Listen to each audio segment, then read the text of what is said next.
find your peace, falling on your knees,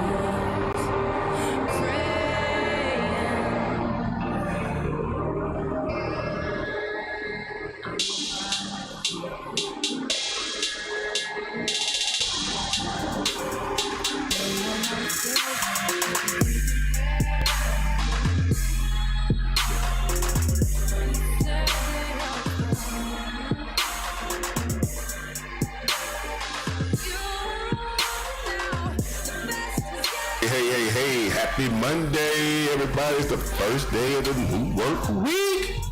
I'm your host, Al Roundtree. You listen to the Cutting Edge right here on Edge Radio Network. So happy to be here today. Yes, I'm your man, Al Roundtree, a.k.a. Tree, a.k.a. Mr. Social Bevy. Again, I don't care what you call me, as long as you give me a high. Let's just make it happen. Let's just do it that way, man. It's been a great start to the week so far. I hope you guys out there in radio land and the TV and Facebook world as well, who's watching this thing streaming online with us. Hope you're having a great week as well. It's been an interesting week over the last couple of days.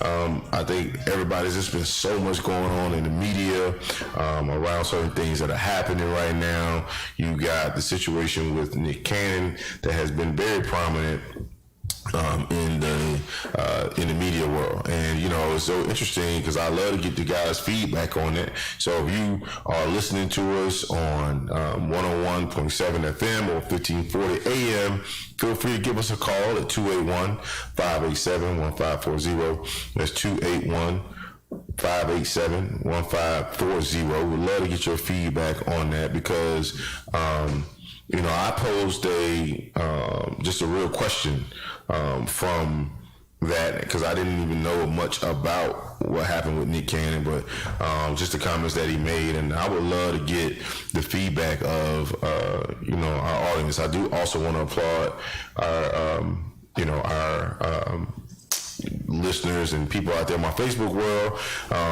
you know, who paid attention to the question and who responded. So if you haven't heard it yet, we got it queued up for you. We're going to play the video. We're going to play the sound bite as well. So if you listen, take a minute. We're going to listen to it, and then we're going to get into it right after this, okay? Does Viacom keep that, or does he be able to take that to another platform? I don't know what his contract says. I'm pretty sure Nick has some ownership in Wild 'N Out, but it's two different conversations going on in that conversation. Conversation about guys and melanin is so powerful. I don't know anything about that, but if you want to talk about the history of white people that they have in America, so then when the racial violence and the savagery and the murder, that's a whole different conversation. I'm not casting a wide net saying that all efficiency. But if you want to have an accurate conversation about history, as the lack of pigment, the black people do have a history of mass racial violence. So therefore, however they got the power, they I do want to make sure we get to what Nick Cannon had to say, because he did post his own statements on both Facebook and on Twitter. He said, "Anyone who knows me knows that I have no hate in my heart nor malice intentions. I do not condone hate speech nor the spread of hateful rhetoric. We are living in a time when it's more important than ever to promote unity and understanding. The black and Jewish communities have both faced enormous hatred, oppression, persecution, and prejudice for thousands of years, and in many ways have and will continue to work together to overcome these obstacles. When you look at the media and other sectors in our nation's history, African Americans and the people of the Jewish community have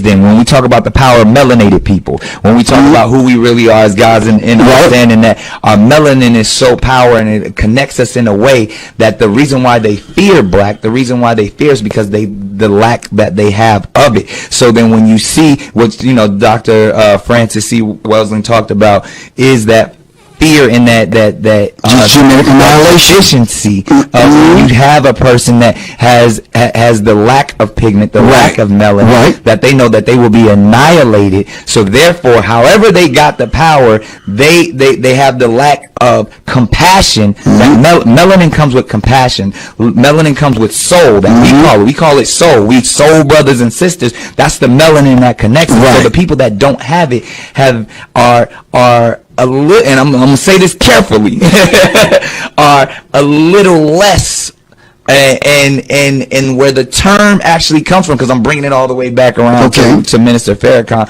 to where they may not have the compassion or the when they were sent to the mountains of Caucasus, when they didn't have the power of the sun, that the sun then started to deteriorate them. So then they're acting out of fear, they're acting out of low self-esteem, they're acting out of a deficiency. So therefore, the only way that they can act is evil. The only way they have to rob, steal, rape, kill, and flight in order to survive. Exactly. So then these people who didn't have what we had, and when I say we, I speak of the melanated people. Right. They had to be savages. They had to be barbaric. Because they're in these Nordic mountains. They're in these rough, torrential environments. So they're acting as animals. Right. So they're the ones that are actually closer to animals. They're the ones that are actually the true savages. And then they built up such this, I don't want to say warrior, but they built up such this conquering, barbaric mentality. Ladies and gentlemen, what do you guys think about this? All right. So you guys heard it right there. I wonder what y'all thoughts are on that. You heard the gentleman who came on right after that. It's interesting. Some very powerful words. I posed a question on Facebook, just asking, hey, was he wrong? And if so, tell me how or why you think so, or if he's right, tell me why you think so. My question didn't come from anything or any other perspective. I want to, first of all, applaud those who are, my friends, people on Facebook, fans, what have you, that have responded to the question. Black, white, brown, yellow, whatever, just everybody who's participated in giving, this open dialogue, because I think it's so important that we have, this type of dialogue that, because it's very important that I think that, just given where the country is right now, we all need to do that. We all need to be a part of these conversations. And I think, if you're not a part of the conversation, if you're not speaking out, talking about these things, and then open to receiving it from various perspectives or what have you, then you're part of the problem. So, so I definitely would love to get you guys feedback on it. Give us a call at 281-587-1540. It's 281-587-1540. Would love to hear your thoughts on that. Sat down with my kids yesterday and had a real conversation with them about just about them and understanding their value of who they are and just who they are as a young black woman, a young black man, and just understanding what they bring to what they've been through without even really knowing, so I think it's time for us to have some real conversations wrapped around this stuff. So Bree, I'd be interested to hear what your thoughts are on that. Like, what you pretty young and being very young, I know you heard what Nick had to say. I know you probably seen some of that stuff. Like, what were your thoughts on what Nick had to say? I think Nick, he had some points about, melanin and the sun and, going to the mountains, living in the mountains does make you of a lighter skin tone. Living closer to the equator makes you of a darker skin tone. So he was right there in his scientific reasoning for, why people are colored the way they are. But I do think when he started to say, well, white people are closer to animals, I think everything he said before that, some people would, agree with or, maybe reason with, even if they didn't totally agree with it. But then once once you start calling any race, no matter what it is, they're closer to animals, then you're dehumanizing them, and they're going to stop listening to whatever point you have. They just shut off there, because nobody wants to be called an animal. Nobody wants to be called any kind of anything that's close to that. You know what? That's a fair and valid point. I think that you make with that, and I think that's true. I think anytime when you stoop, I'm not to say stoop. You can say stoop, but when you take it to a level that is demeaning and like you said, dehumanizing, whether you believe that or not, that's ineffective when you're trying to communicate or you're trying to deliver a particular message. Because now my mind or that person's mind is fixated on what that particular statement. That's no different than black people being called monkeys and stuff like that back in the even you still happen sometimes today. So while that's very, very true, I do think you're right. I think there are elements of what he said that is true. I do think that when you take it to a certain level, maybe he was trying to be scientific in that, in that approach. So if that was an angle he was trying to go at, I don't think he was, listening to him speak. It didn't sound like he was trying to be like name calling. Does that make sense? Like it sounded like he was trying to speak from a scientific perspective to say, well, based on these reasons, you would say this, right?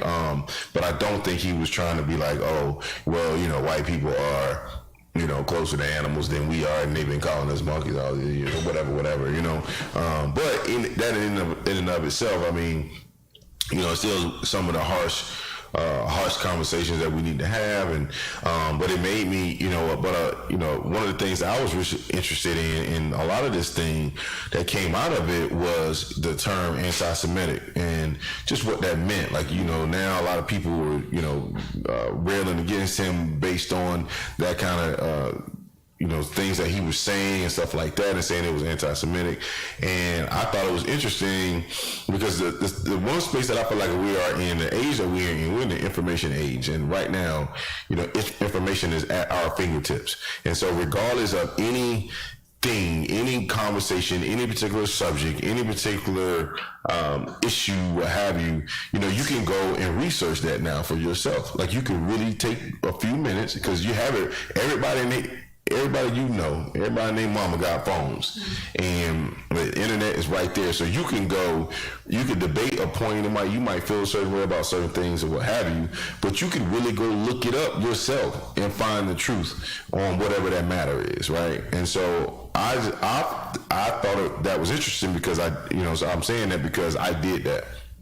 I went and researched the term anti-Semitic just to see what it meant. Because I thought, based on the term, when you hear people use it, it always seemed like it was talking about like Jewish people, right? Like that's just kind of, the first time I ever heard it, I gotta say, is it related to, you might be a little young for this, but Ice Cube, when they were doing the albums that they did back when he was a part of NWA and all of that, they came out, like, people were saying they were being anti-Semitic and stuff like that. Well, Ice Cube was, because he was talking about Jerry Heller in a particular album and stuff like that. So that's when I first really heard the term, a lot.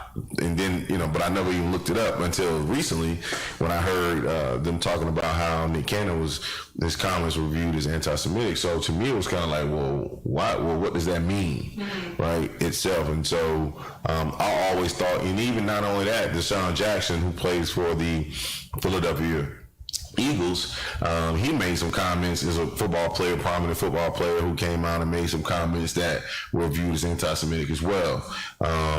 And he got a lot of flack for it. The media was on him, the team was on him, the whole nine, right? Like, there were all these things. And then when this happened with Nick Cannon, I was kind of like, well, let me see, what is it about anti-Semitic that makes people, get up in odds about it. And so, so I just thought it was interesting to go and see for myself, like, what does that mean, right?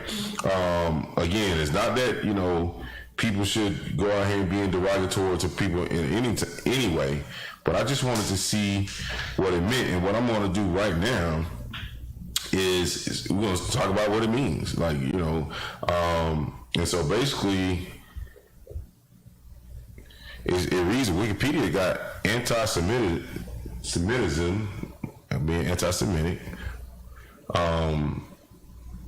wait, no, this is not going to be the best one. I'm gonna read another one for you guys. I'm gonna find out the definition of anti-Semitic, and then I just want to see what everybody thinks, because in my own explanation of it, or from what I read, it never said anything about anything Jewish. To be honest with you, it was all coming from everything about it was of an African nature. I got a hostile or prejudice against Jews. That's what I got. That's what you got? Yeah. Okay. So then in Webster, it says relating to or characterized by anti-Semitism, feeling or showing hostility toward or discrimination against a Jew's cultural, racial, or ethnic group.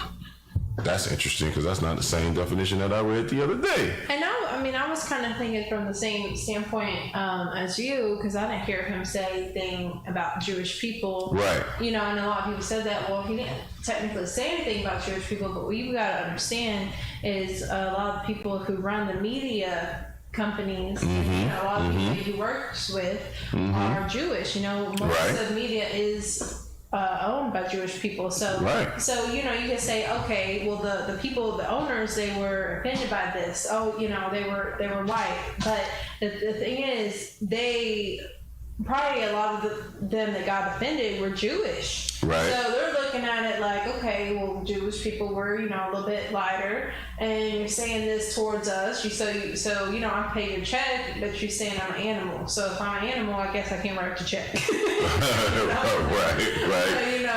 And I don't think it was something specific. I don't think he was even thinking about Jewish people at all when he said that. But it was one of those things, if the shoe fits tight. Right. Right. What's so interesting about that, and the reaction to it, you saw, like you said, a lot of Jewish people own a lot of media companies. They own, a lot of different companies and corporations and blah blah blah. Like you said, those are probably folks that are paying his check and the whole nine, right? But even though he said it on the podcast, I've seen, there have been many times where other radio hosts or entertainers, people in entertainment, have said things against black people and the reaction wasn't as swift, right? The reaction wasn't as harsh or whatever. And I'm not saying that, if you felt some kind of way that he didn't deserve that, this is not an argument about whether or not what he said deserved this or that, but I just thought that, I've seen radio hosts. I know one, I can't remember the gentleman's name, but he was talking about the women's basketball team one time, and he called them a bunch of names and stuff like that, and but they never fired him. I don't even know if the dude got suspended or whatever, and I just think the reaction was so resounding. Like, people are really coming out against Nick Cannon right now, and this whole issue, and I just think it's amazing. So that's why I posed a question on Facebook, like, just to ask, was it wrong? Was it wrong? To see, for people to say what he said and that kind of thing, because I've heard things before. I've done some reading that, because they talk about how they start relating it to like Hitler and stuff like that and blah, blah, blah. And, some people make the case that, depending on, I'm not saying I advocate for hate or anything like that, but some people be on the other side of the fence when it comes to Hitler, not in terms of the hate aspect of it, but what he was trying to, some parts of what he was trying to accomplish. So I don't, it's just interesting. This whole dynamic, right? Like, just dealing with this whole thing, I think is very interesting to see and hear people's views on it, get people's take. But I do think these are conversations that need to be had, especially just given the temperature of where we are right now, just where the climate is in our country, just where we are in the culture right now. So I think it's important to have these conversations right now, and I think the timing is right, unfortunately. Because stuff has been going on for so long, and now you got, like, it seems like African Americans who are speaking out more and doing those sorts of things. So I think it is time for to have those conversations.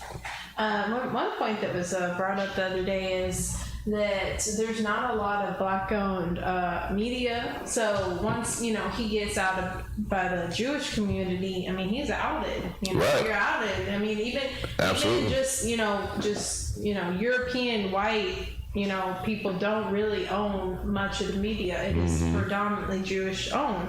So it's like, once you're out of the good old boy community, what do you do? What does he do next? Right. Well, fortunately for him, he's gotten offers from Oprah Winfrey to come on her network, and then also P. Diddy over at Revolt. They asked him to bring the show over to their network as well. So, I mean, you're right. There's not a lot of African-American, black-owned, minority-owned media companies at all. But to be able to have Oprah Winfrey and potentially P. Diddy is a potential option for him. I think he's probably right now trying to weigh his decisions and see where he wants to go and what he wants to do. So, I think it's a good place for him. So, we'll see. I think, we'll see how all of this unfolds. And because he's still the host of Masked Singer right now, but they were thinking about letting him go. But I think I read an article that said they forced him to apologize. So that's why he came out and apologized. Apparently, I'm not gonna say that's why, but that was one of the reasons why. So we'll see. I understand where he's coming from, or what happens as a result of this, and what happens to the show and his network. So, but it's just an interesting time right now. It's just an interesting time. So, but we're gonna take a quick break, guys. We'll be right back. So y'all call in 281-587-1540. It's 281-587-1540. You're listening to The Cutting Edge right here on Edge Radio Network. We work our whole lives to support our families. With one accident or illness, it can all be gone in an instant. Now there's a smart, affordable way to protect your family. Go to findhealthbenefits.com and discover low-cost life insurance for as little as $2 per month. Add to that a tax-deferred annuity that can help you protect your assets and grow your money for retirement. Learn more.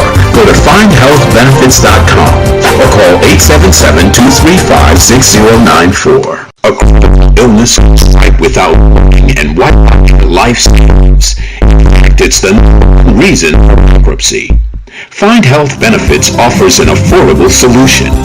Get up to $50,000 if you get cancer, stroke, or a heart attack, giving you the peace of mind to focus on getting better while the plan helps you to pay your bills and medical expenses. Learn more. Go to findhealthbenefits.com or call 877-235-6094. 66% of seniors spend more time shopping for cable TV than Medicare plans. Most say because it's just too confusing. Laws change every year. The wrong plan could cost you thousands and prevent you from seeing the doctors you want. Introducing FindHealthBenefits.com. Save time, save money, see specialists without referrals. Go to FindHealthBenefits.com or call 877-235-6094 for this informative brochure. Society is on the edge. Let's bring them back. Edge Radio. Because truth still matters. We work our whole lives to support our families. With one accident or illness, it can all be gone in an instant. Now there's a smart, affordable way to protect your family. Go to findhealthbenefits.com and discover low-cost life insurance for as little as $2 per month. Add to that a tax-deferred annuity that can help you protect your assets and grow your money for retirement. Learn more. Go to findhealthbenefits.com or call 877-235-6094. A critical illness strike without warning and wipe out your life savings. In fact, it's the reason for bankruptcy. Find Health Benefits offers an affordable solution. Get up to $50,000 if you get cancer, stroke, or a heart attack, giving you the peace of mind to focus on getting better while the plan helps you. Hey, welcome back, folks. Welcome back to the ride. You listening to The Cutting Edge right here on Edge Radio Network, and I'm your host, Al Roundtree. Y'all checking us out on 1540 AM or 101.7 on the FM dial. Please feel free to give us a call at 281-587-1540, 281-587-1540, man. And we got our guests in the building. I'm men crushing it on Mondays. These boys from, man, got Iceman Nick in the building. It's Iceman, huh? The Iceman cometh, right? How about Iceman Nick and my man Jimmy Fam? Yes, sir. Right, done right. Yes, sir. At they jewelry company, man. Y'all been in, y'all come in iced up and everything. I mean, you guys been doing jewelry for how long? Over 20 years. Me, I've been professionally for about 6 years. Oh, for real? Yes, okay. All right. Cool, man. So what do y'all specialize in? What kind of stuff you guys working with? Everything. Custom jewelry, engagement rings, anything that you really can just imagine or think of, we make it happen. Really? Yes, sir. Man, are people still getting, Jim, I see you grilled up, you know what I mean? The people still getting the grills and all that? They still doing a lot of that? All day. All day, huh? All day. It ain't stopping, What's the biggest, most expensive piece you guys have worked on? What about you? The most expensive piece? One piece or like a... Yeah, it would. Which one do you think, Jimmy? Right now, we're working on this a lady's ring right now that's like about $3 million. Ooh, so are you serious? But like custom, like they shoot. What was it, Jesus? How much was it? Remember the Jesus I made for Flo Rida. That was like just one piece. A Jesus necklace was almost 300,000. 18 karat. What? That was for Flo Rida? Yeah, Nelly's 4 row diamond chains and that's like long time ago, about 10 years ago. But a chain by itself was like about almost same, like 350, 400. So that's probably like 500 now. Yeah, 500. Yeah. Wow. That's crazy. Yeah. Iceman, so what made you want to get into, doing jewelry? Like, how did that start for you? I just started doing jewelry as a part-time. I used to go to school and started as like a job, part-time job to make. But I mean that's how I started. But slowly, like I liked what I was doing, so I got into it full time. I got you. So it became like a passion. Yeah. Now, you big on wearing jewelry? Sorry? Are you big on wearing jewelry? No, just like watches or like chains and stuff, like one or two. But you don't wear like a lot. Like you're not walking out, you know what I'm saying, with the big. That's what I be doing. That's cool. So Jim, how long you been doing it? I've been doing it professionally for about 6 years. I actually was a client of Nick's for like 15 years. Okay. And, we built like a bond amongst each other beyond just the business. Okay. And I was just around a lot, and I just really picked up from it, and was like just trying to help out like little stuff. I'm real artistic, so I did things like that, and it was just kind of like just us messing around with each other. And I would like middleman a couple of jobs from people from out of town, and one day he just gave me an idea and said, like, you ever thought about being a jeweler? And I was just like, I didn't even think it would work, but he gave me like the right path to take, and I ran with it. You know what I mean? And I've been blessed to be able to officially be a jeweler. 6 years. That's dope. That's dope, man. That's dope, man. I always wonder, like, people that are in that game in terms of making those products, man. You just see, you see a lot of people in the music industry. That's their thing, and they're all into it. But you guys have a true passion for. No, definitely. And it's like to talk about that. Like even me, all this time, it's like. When you think about jewelry, you think about people that, their families in it, they're born in it, it goes back to like, Jewish people or, Middle Eastern people run it. And so that's why I never even fathomed or even thought about being a jeweler, which is more about me just middlemaning. I got you. So, when he came, with the idea, which is like, I'm going to put you on for real, you know what I mean? I really see how hard you work and you grind.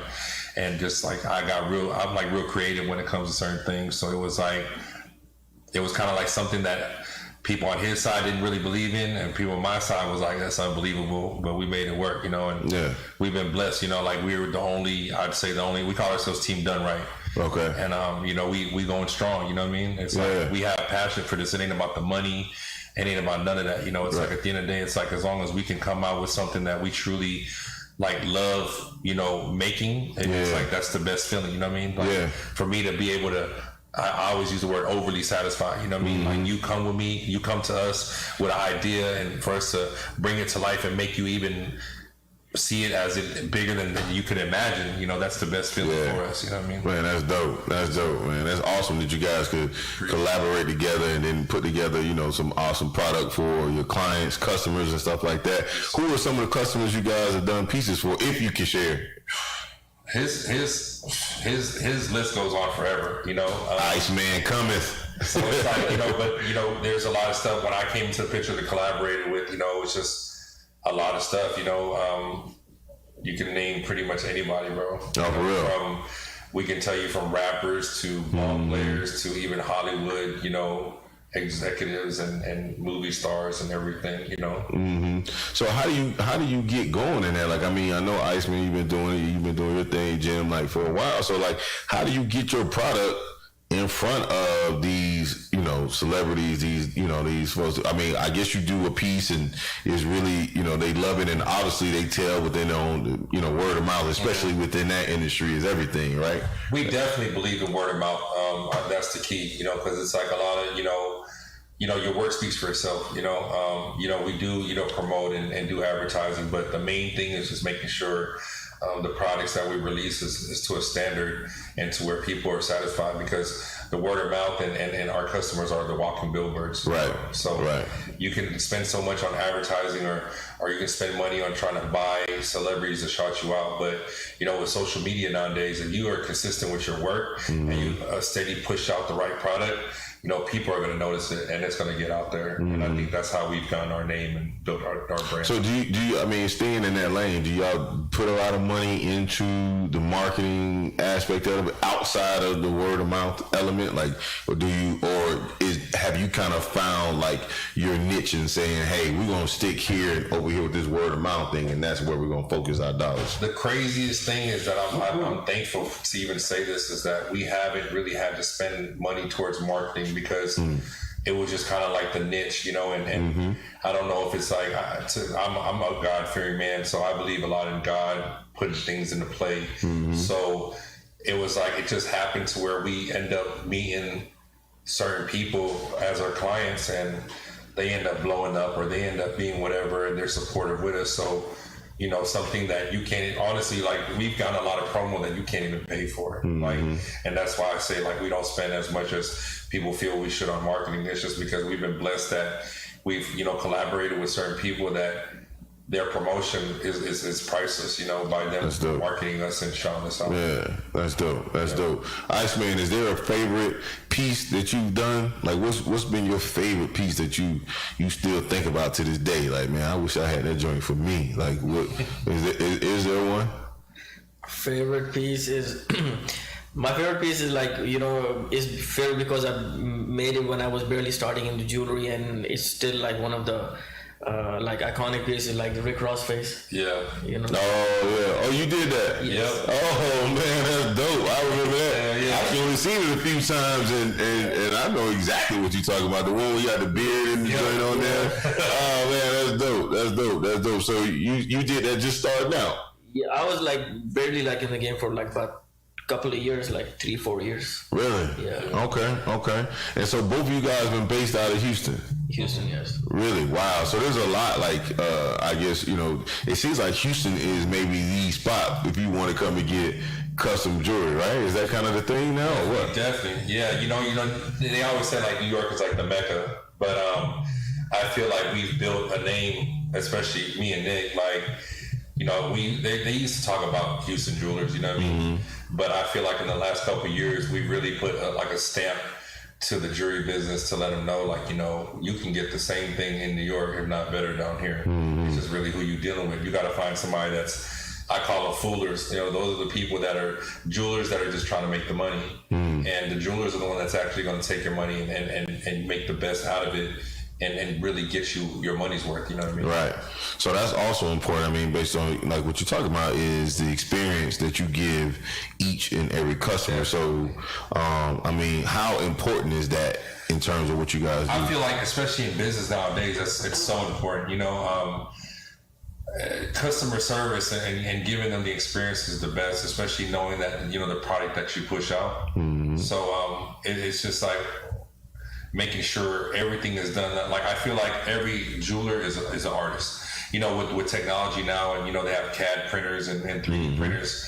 You know, it's a lot of people can make the same thing, but if you really are using your creativity and your art towards it, it's always going to come out, you know, just that much better. And so I think, you know, with that, it makes it better by giving them the experience of knowing. It's like, I feel like my job as a jeweler for you, if you're my client, is that I'm supposed to notice a flaw or anything wrong with your jewelry months or weeks ahead before you notice it. And my job is to make sure I fix those things to where you don't get the piece and go home and then you're like, oh, I just noticed this is wrong. Right. You know, a lot of jewelers will do that. They'll be like, well, we'll just leave it like that. They'll notice it later and we'll fix it.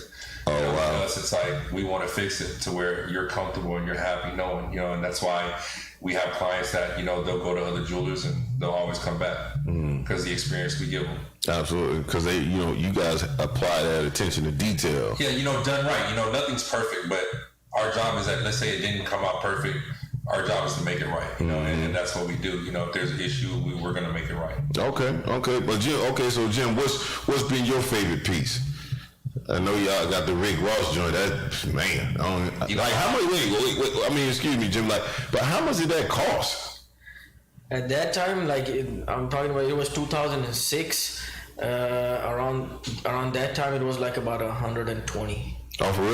Yeah. Oh, wow. That's a lot of coin, man. That's a lot of coin.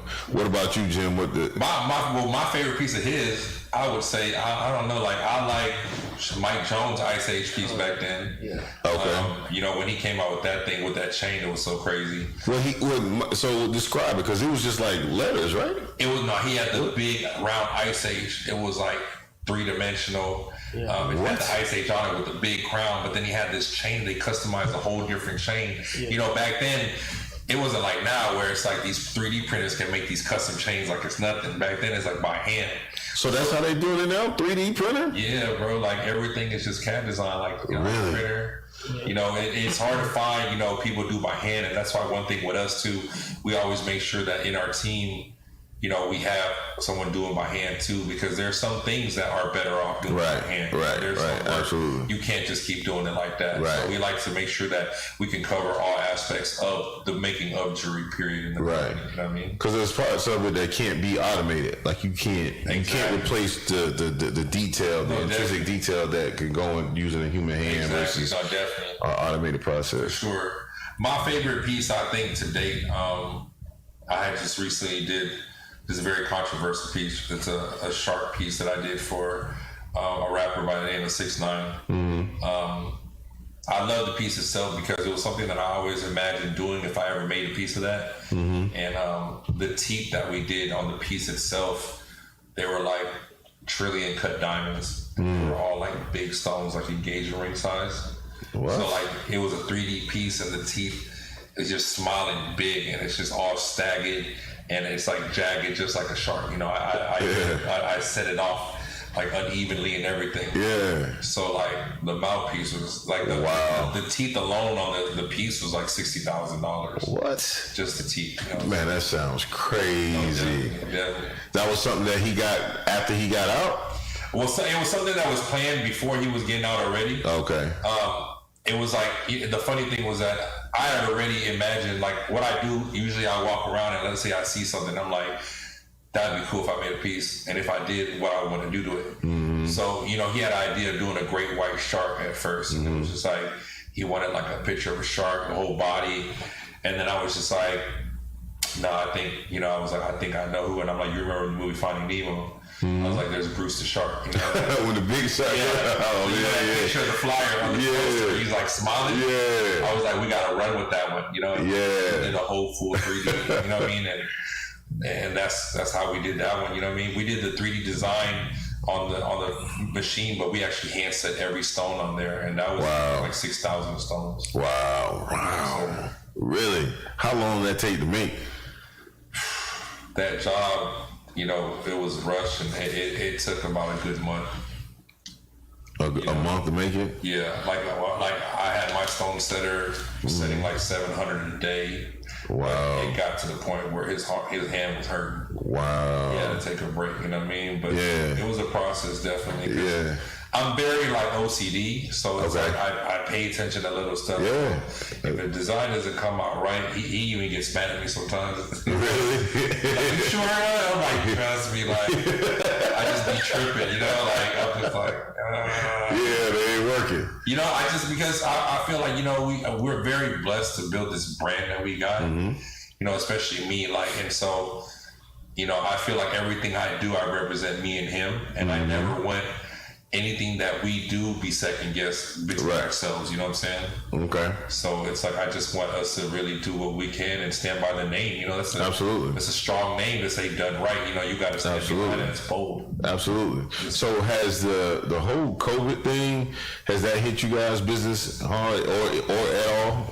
No. Not at all. It hit us, but it hit us, but it's gone up. It's crazy. Okay. Oh, really? So it hit you in a positive way? Yes, sir. Okay. Well, shoot, that's the right side of the fence. We were prepared for the worst. Okay. You know, we actually got worried, and I remember like a couple weeks later, we called each other and we're like, "Yo, maybe it's just me," and no, it's me too. And we're like, "Dang!" Like and we're thankful for that, you know. Getting more orders and stuff like that. And people aren't going out no more, so they're spending money in the clubs. Yeah, that's true. Cars to drive. That's true. Yeah. Makes sense. Yes, it makes sense, man. It makes sense to be on the right side of this thing for real. Definitely. You know, what kind of advice like would you give guys, like, you know, people who are, you know, in business right now, people who are, you know, or looking to get in business, whether it's not necessarily jewelry, maybe it's somewhere dealing with those in arts and entertainment, or just starting up their business, like got an idea, like what kind of encouragement would you give them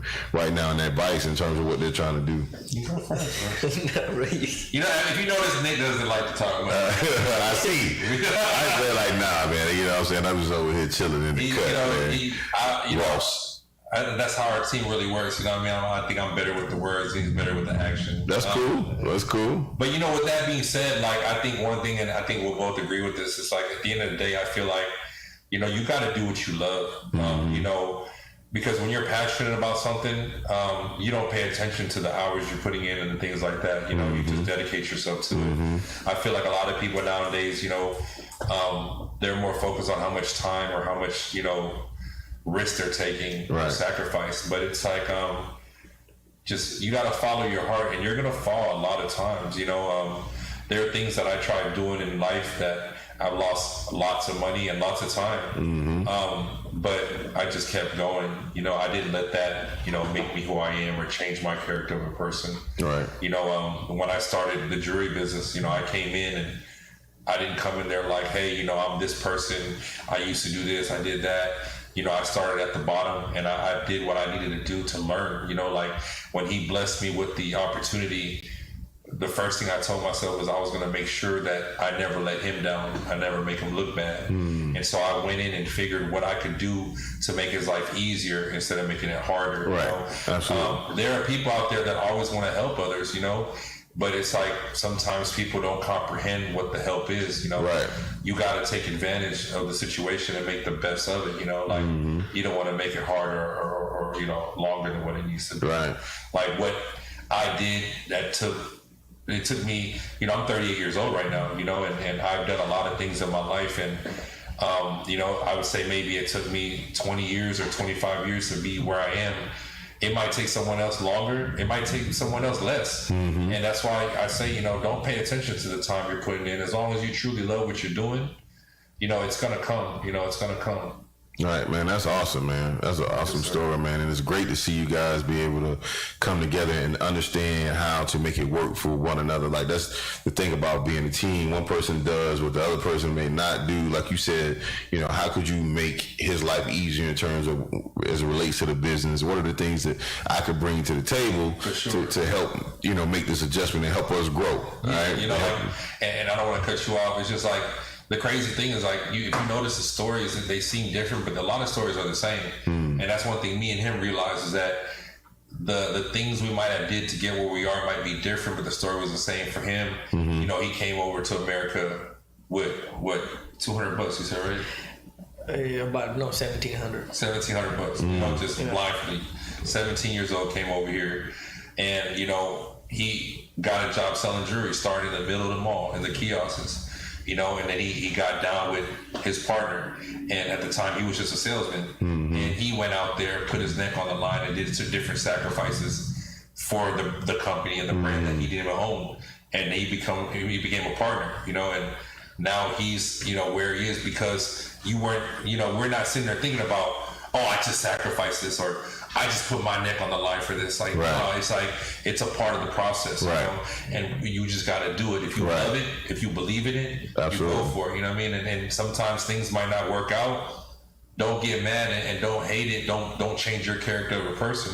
Just keep moving forward and being yourself. You know what I mean?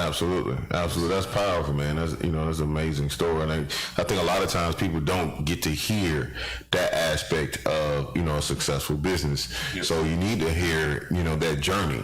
That walk that they come from. So to learn it, Iceman, that you came, over here with $1,700 and you were able to get a job, and I guess you had friends or family. I don't know, you had friends or family here. Or? No, I had nobody. You didn't have nobody. Yeah, really? Okay. How long have you been here?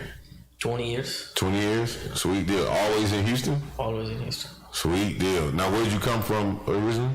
I was born and raised in Middle East, Dubai. Okay. Bahrain. Oh yeah. Middle East, yeah. Okay. Yeah. Okay. Now, what made you come? Why did you? I came, like I said, I came over here for studying. Oh yeah, that's right. Okay. I was going to school part time. I was doing jewelry. Okay. What'd you go to school for? Business management. Okay. Yeah. So that worked out, right? You dropped out. You dropped out. Okay. That's cool too. He's like, these diamonds making me money. Absolutely. Makes sense to me. Right. Those are certain experiences, man, that you can't get in school. So sometimes when you have opportunity like that, man, you gotta just make the decision that's best for you. Oh, exactly. Yeah. So Jim, what about you? You born and raised here, or you born and raised? Oh yeah. In A-Lee, Texas. Oh, from A-Lee. Okay. Yeah, born and raised. I lived in California for a little bit. I was out there doing business in 2010 to 14, but I was here most of the time too. So yeah. Yes, sir. That's cool, man. Yeah. That's cool, man. That's an amazing story, man. That's an amazing story. So are there? What I never really see. Are there a lot of women in the industry, like from a producer side, like in companies that are making jewelry like you guys? Like I know some women, like they do the handmade joints, or like not so much in terms of the diamond metal stuff. That's what I'm asking. Is there a lot of women in it? I don't think so. No. Like as in like actual jewelers. No. Yeah. You got to get your hands dirty. And a lot of ladies don't like to do that. You know what I mean? When I first started working, I wanted to do certain things, so I learned how to try to do polishing, and I'm not gonna lie to you, that's not an easy thing to do. So if I can't even do it, it's not easy. But I'm all for it. You know what I mean? Like anybody that's willing to step up to the plate and succeed, I respect it. Like me coming from no jewelry background besides buying jewelry, I hope that my story can make people from male or female believe that you can do it. Definitely if you truly love it. Yeah, absolutely. Now, what was it about jewelry? You said you started out buying it. Like, what was it about jewelry that just attracted you to the whole thing? I was just so fascinated. Like as a kid, growing up, and you see I was around a lot of hustlers and a lot of D-boys. It was like a sign of success. Absolutely. So, ever since I was young, when I started getting money, it was like, yo, I want some jewelry. I want a chain. And, being from Houston, it's like we like to show our success through material, the cars and the jewelry. So I was always fascinated with it by that. I just loved it. I don't know. I consider myself a jewelry enthusiast. Like I got you. I have jewelry that I bought from him 15 years ago. I still got, and it's just like when I was doing I didn't even think I could middleman it, but then I got involved in the music business and kind of had a single out there and had a name, so I was going on tour, and so I always hit these small cities or towns where they didn't have jewelers at the time. Social media has started a lot of jewelers, but before it wasn't like that. Right. So guys would come up to me and just be like, "Yo, man, your stuff look good." I was always known for wearing the nice stuff. I got you. So it was like man, you know, why not sell it? Absolutely. They're like, yo, hook me up with them. Absolutely. You know them, maybe they'll look out for you. So I'm like, all right, cool. So, you know, I that's how I started middleman, you know, and I make like $500, $1,000 here. Yeah. And just throughout the year, That's it was cool. just like doing that. But, you know, I was like, before I started working for him, it was like, I was annoying him. I'd be at there. So eventually he'll just be like, here, just do it like this. He'll be busy with the client, right? And I'll be like, yo, I need, how do I break this down into calculation? He'll be like, here, do it like this, like this, like this. And so it's like, he teaching me the game. Right. And I'm not even realizing, or he not, you know? Right. I just, you know, gradually went like